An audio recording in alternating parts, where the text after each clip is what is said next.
Creo que está compartiendo Daniel. A ver.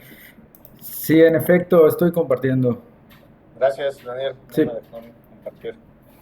Eh, bueno, compañeros, buenos días. A nosotros nos tocó esta parte también del tema. Nosotros lo nombramos paradigma de von Neumann, un enfoque didáctico y epistemológico. Somos Eduardo Méndez Villanueva, mi compañero Daniel Cantón Puerto y su servidor Agustín Armando Galindo Osuna. Por favor, Daniel.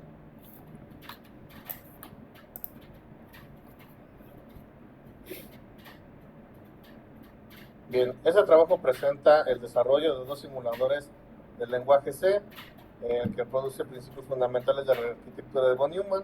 El primero es una pequeña suma de dos números con un conjunto de instrucciones, eh, básicamente el add, store, halt, mientras que el segundo es un ampliar modelo para calcular el factorial de un entero, esto para incorporar condiciones y un control de flujo. Ambos programas pues muestran pocas líneas de código, como es posible representarlo en un funcionamiento esencial de una máquina secuencial, como una memoria unificada, la unidad aritmético lógica y el ciclo de fetch, decode, execute. Eh, bueno, adelante, Tania, por favor. El cómputo desde su núcleo se desarrolla una computadora simulada en C basada en el modelo de von Neumann, para la relación entre el hardware, el ensamblador y el lenguaje de alto nivel. Como ya lo mencionamos, el ciclo fetch, decode, execute sigue siendo los pilares para el diseño de una computadora moderna. Asimismo, la simulación funciona bajo un bit físico, el model LISA, el ensamblador y el lenguaje estructurado que veremos más adelante. Por favor. Bien, los modelos desarrollados se articulan con cinco componentes esenciales, que es la unidad de control, que dirige la secuencia de las operaciones y coordina los flujos de datos. La unidad aritmético-lógica, la cual interpreta las instrucciones y determina la operación. Los registros, como lo hemos visto anteriormente, es la memoria interna, para almacenar temporalmente las operaciones, los resultados y las direcciones. La memoria principal pues almacena tanto las instrucciones de datos como las secuencias y los direccionamientos. Y pues por último tenemos los dispositivos de entrada de salida que permiten la comunicación entre los sistemas y su entorno. Bien, el ciclo de instrucciones, pues como lo mencionamos antes con el fetch, decode y execute, fetch obtiene la instrucción ubicada en la dirección señalando que el contador de un programa. El decodificador da las opciones que se permite para determinar la operación y las operaciones y los operandos implicados. Y la ejecución que realiza la operación del álbum actualizando los registros de la memoria según sea necesario.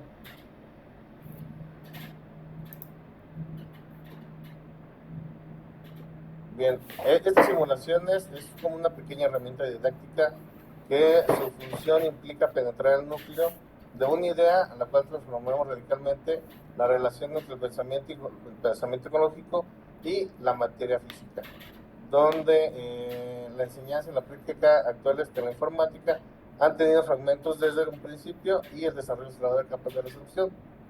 La simulación de la CPU desde cero constituye un medio idóneo para establecer esa continuidad de pérdida a través de ella.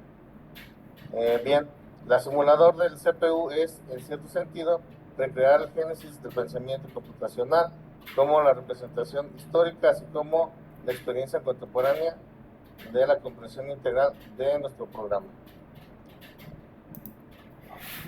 Muy bien.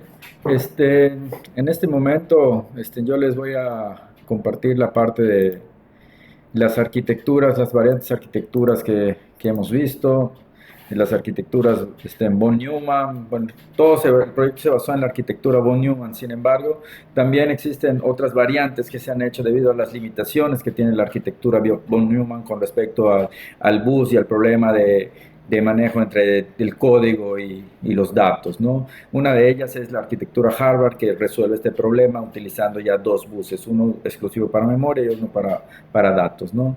También otras arquitecturas son la RISC, la CISC y la paralela, ¿no? Para correr múltiples procesos al mismo tiempo, ¿no?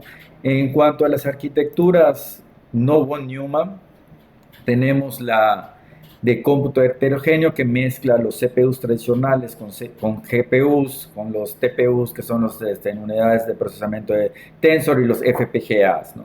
También tenemos el cómputo dentro de la memoria, ya que el disco duro no es tan rápido, entonces evitar el acceso a disco te permite una mejor velocidad de cómputo, ¿no? También está el cómputo cuántico y el neuromórfico, que está inspirado en cómo funciona el cerebro, ¿no? Que es lo más poderoso que tenemos. Entonces ahí crean las diferentes neuronas como diferentes unidades de procesamiento y cómo se interconectan entre sí para crear ya un poder de cómputo. Muy bien. Entre los modelos que implementamos, primero estuvo un simulador que solamente sumaba dos números y que utilizamos memoria principal, registros de CPU, un acumulador, un contador de programa, registros de instrucciones. También estuvo la unidad aritmético-lógica, unidad de control, el flujo de ejecución y pseudocódigo, que es el fetch, decode, execute, donde se recupera la instrucción. La decodificamos y posteriormente es ejecutada por el simulador utilizando igual un conjunto mínimo de instrucciones ISA de 8 bits, ¿no? Y aquí tenemos un ejemplo de prueba del programa de evidencia funcional de la suma de dos números, ¿no? Se les pasa 11 y 33 y nos tiene como resultado el 44. Pequeño diagramita de la arquitectura de von Neumann, de cómo se comunica con la memoria y los registros. Muy bien. El otro programa es el de factorial de un número entero. Ahí ya entra un poquito más de instrucciones, sin embargo es muy similar al de la suma, ¿no? El código es un poco más ampliado, ¿no? Aquí tenemos un ejemplo de cómo se va manejando en memoria. Tenemos la parte de la memoria, cómo se va almacenando todo lo que son las instrucciones y el resultado, y aquí cómo se van ejecutando cada uno de los pasos del cálculo del factorial para finalmente tener el resultado de 6. ¿Sí? También, aparte de eso, de la simulación, pues lo que también necesitábamos era un traductor básico de ensamblador, ¿no? El diseño de este lenguaje para los CPUs de 8 bits simulados, así como un traductor escrito en lenguaje C que convierte el código de ensamblador legible por los humanos en código binario. Este código binario sería el que el simulador interpretaría para poder ejecutar sus instrucciones, ¿no? Entonces, el conjunto de instrucciones ISA que se definió fue con load, add, store y hold. Eso es para la suma, ¿no? Y el traductor fue un traductor de dos pasadas, en donde la primera registra etiquetas, calcula las direcciones, y en la segunda genera los bytes correspondientes a cada instrucción, ¿no? También soporta directivas de ensamblador, la .org, .byte, .equal y etiquetas, y también comentarios de ensamblador, ¿no? Un ejemplo del uso: corres el programa de ensamblador, le metes el archivo .mem como salida, ¿no? Tiene el archivo .mem es un volcado de texto con bytes en hexadecimal, uno por línea, y el binario es el binario crudo para la carga directa sin los saltos de línea, tal cual estaría en la memoria RAM, ¿no? También tenemos como programas de prueba. Se desarrollaron dos programas, uno de suma y uno de factorial, y el intérprete, que es el que va a cargar esos programas, ¿no? Se diseñó un cargador simple capaz de leer el MEM y ejecutar el ciclo fetch, decode, execute, mostrando el contenido de la memoria al finalizar. El programa se compila con la siguiente instrucción, el gcc cpu loader.c, obteniendo ya un ejecutable, ¿no? Al ejecutarlo, pues ya obtenemos como resultado esta parte en la memoria, cómo se representa el resultado.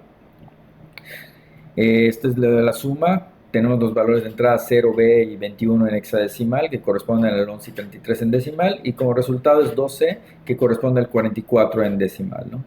Y antes de pasar a la parte final de esta presentación, pues les quiero presentar más o menos el flujo de cómo Este simulador de un proceso de compilación y ejecución en código máquina se realiza, ¿no? Si queremos el cálculo del factorial, necesitamos un número, ¿no? O sea, inicialmente llamamos a la función factorial, el cual pasa su proceso que genera el código en ensamblador de esa función factorial, generando posteriormente el código binario que es pasado al simulador, ¿sí?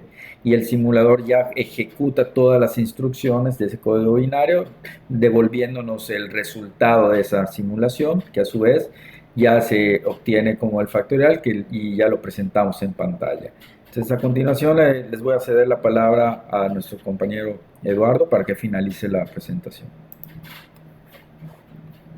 Ahora bien, una vez terminado el intérprete y el cargador, necesitamos pensar en el área de aplicaciones, que ya es lo que se refiere a lo que es pues el diseño de ingeniería computacional en sí. En general, lo que vemos es que hay que encontrar un balance entre códigos de alto y bajo nivel. Y eso principalmente obedece a dos tipos de aplicaciones. Aquellas en sistemas embebidos, en los cuales hay muy poca memoria o muy poca velocidad de proceso y necesita encontrarse una forma de escribir código extremadamente compacto.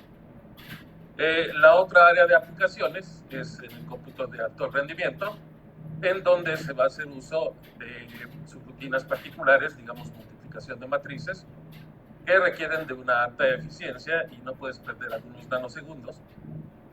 Aquí en este segundo caso, pues pongo el ejemplo de la química cuántica, en donde perder unos milisegundos te sale muy caro porque hay que hacer esos procesos iterativamente durante muchos ciclos, ¿no? Y bueno, aquí mencionó Daniel que pues esto puede estar ligado a la necesidad de encontrar una forma de equilibrio entre GPU, CPU, FPGA y etc. Entonces, en cuanto a sistemas embebidos, pues hay dos casos muy interesantes.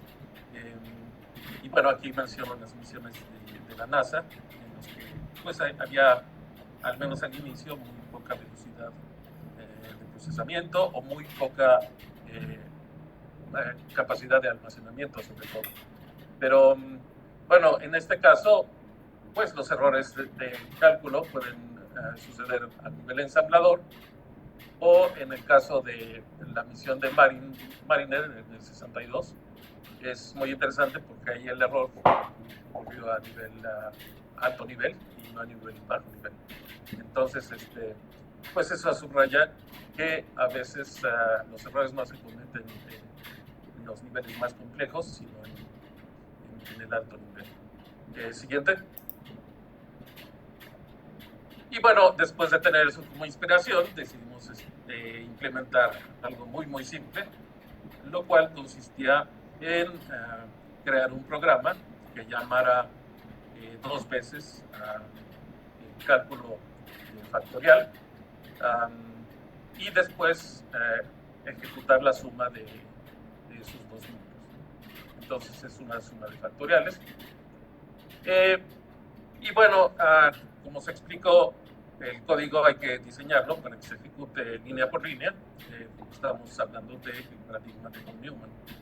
Entonces, primero se llama a la función factorial para que nos dé el resultado del primer número, después al factorial del segundo número.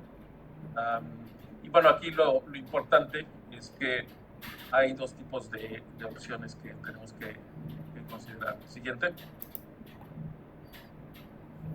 En general, lo que estamos haciendo aquí es cambiar de C, sea ensamblador, y después emplear el cargador o el simulador, dependiendo lo que estamos buscando hacer.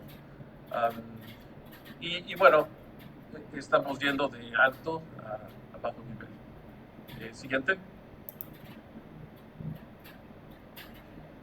En el caso de nuestra implementación, nuestro objetivo era crear un pequeño programa en C y hacer el llamado de las subrutinas como ensamblador.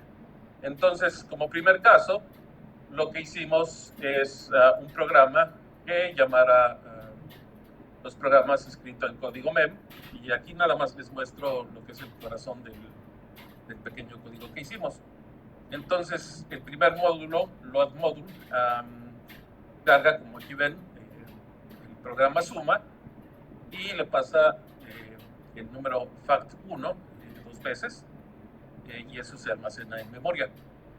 Después la subrutina fetch decode execute es la que se implementó en el simulador en C, y se hace la operación. Después se lleva a cabo la suma de los factoriales y se imprimen los tres resultados. La otra opción, desde luego, es cargar los códigos en binario, y eso requiere ya no hacer uso del intérprete, sino del código del cargador. Y bueno, eso completa nuestro pequeño ejemplo, lo cual es pues una representación de lo que es combinar alto nivel y llamada a bajo nivel, en este caso dos códigos que elaboramos. Siguiente. Entonces, bueno, esto es todo lo que hicimos: simulación de la CPU por Neumann, con un lenguaje ensamblador propio, y se escribió la estructura ISA mínima.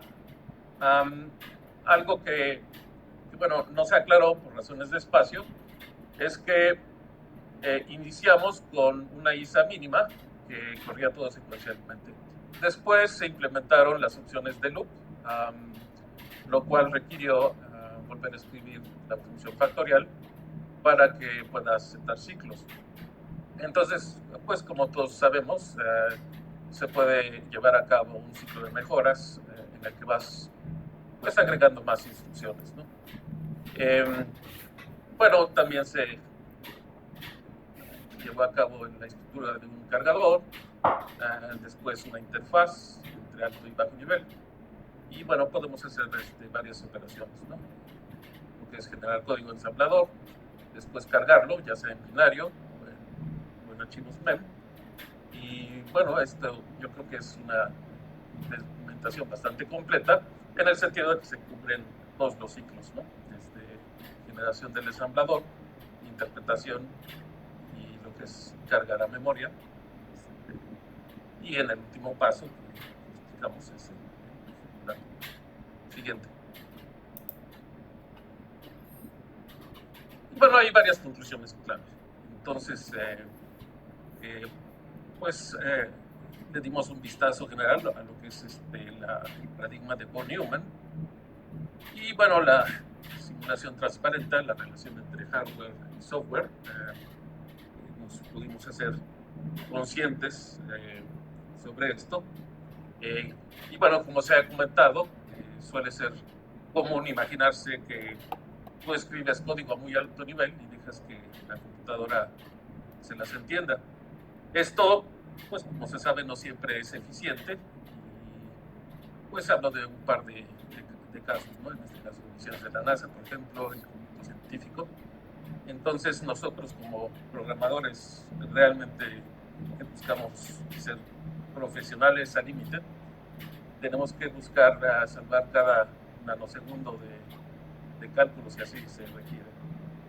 Y bueno, estas son las conclusiones. Gracias por su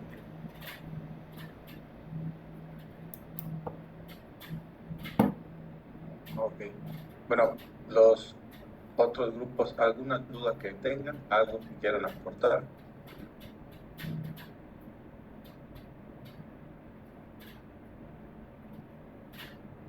Bueno, pues va mi pregunta de manera general, igual para los tres. Me gustaría saber cuál es su impresión hasta ahora del doctorado. ¿Cómo sintieron la materia? ¿Es algo que sienten que les está aportando hoy por hoy en su vida diaria? Me refiero a si están llevando a cabo un proyecto, o si están dando alguna materia afín, si están dando clases o generando quizás algún otro paper o por otro lado. ¿Cómo ven este punto en el doctorado para ustedes? ¿Cómo les aporta a su vida profesional? Pues muy bien, en mi caso, yo que me dedico al cómputo científico, pues hago uso extensivo de ciertas bacterias, y recuerdo que en las primeras versiones se estilaba hacer el núcleo de operaciones que ocupas más seguido en ensamblador. Eso después se dejó de usar porque pues mucha gente que se dedica a la ciencia no entiende en qué diablos hace el código ensamblador y se ha tendido a abusar mucho de los avances en la capacidad de cómputo de diversos equipos y también el hecho de que puedes paralizar tareas. Entonces se va buscando implementar ya no de ensamblador, sino desde más arriba. Y eso pues da inicio a malas prácticas, que nos acostumbramos a depender de sistemas cada vez más complejos y se nos olvida que todo pues eventualmente depende de la velocidad con la que haces operaciones aritméticas. Entonces, pues yo pienso implementar algunas cosas en el futuro. Ya he estado participando en lo que es pues la integración de código FPGA,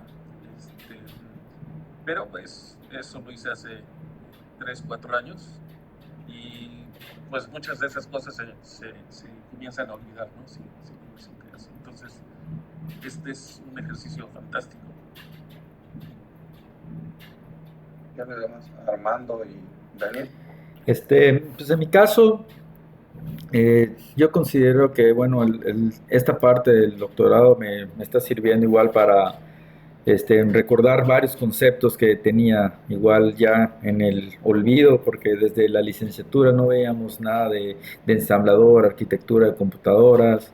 Entonces, sí te sirve para recordar el funcionamiento del proceso de compilación y todo. Y pues y que cuando necesitas eficiencia y rendimiento, pues ya los lenguajes de alto nivel no son suficientes, a pesar de la evolución tecnológica que ha habido a lo largo de los años.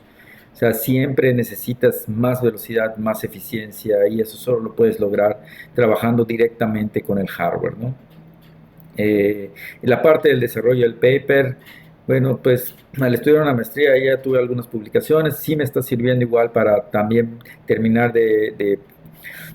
no perder la parte de LaTeX, de la práctica, de escribir, o sea, todo eso mantenerlo al día creo que es bastante importante y bastante clave, ¿no? Este, pues la idea igual de estudiar el doctorado es seguir investigando, aportar a la ciencia, ¿no? Estoy colaborando con un grupo de investigación en logística, entonces si yo quisiera tener la parte de sistemas computacionales para aportar a esa parte de la logística, ¿no? O sea, ver cómo desarrollar proyectos, hacer publicaciones y contribuir a la ciencia en la parte de la logística utilizando la parte de sistemas computacionales.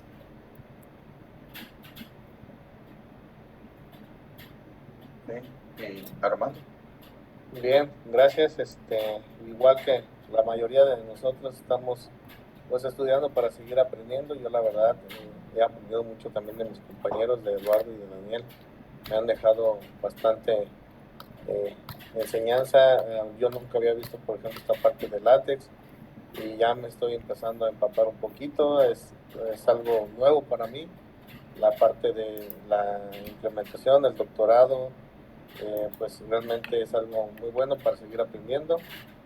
Yo la verdad estoy un poquito también como varios, el ensamblador lo dejamos ahí hace mucho tiempo, lo vimos en la licenciatura y ya lo dejamos, pero sí, en este sentido me he puesto yo, por ejemplo, un poco parte de la ciberseguridad, a lo mejor no tan a fondo, pero sí es bueno y me va a ayudar bastante esta parte de retomarla para poderla implementar. Pero y como pueden ver en pantalla, ahí está el paper, ya nada más nos falta pues integrar lo que es lo de la semana 4, que sería pues escribir un bucle dentro del programa C y poder llamar a los archivos MEM o los binarios, comparar el timer. Y bueno, como pueden ver, está bastante completo, nos costó desvelos, pero ahí están los resultados.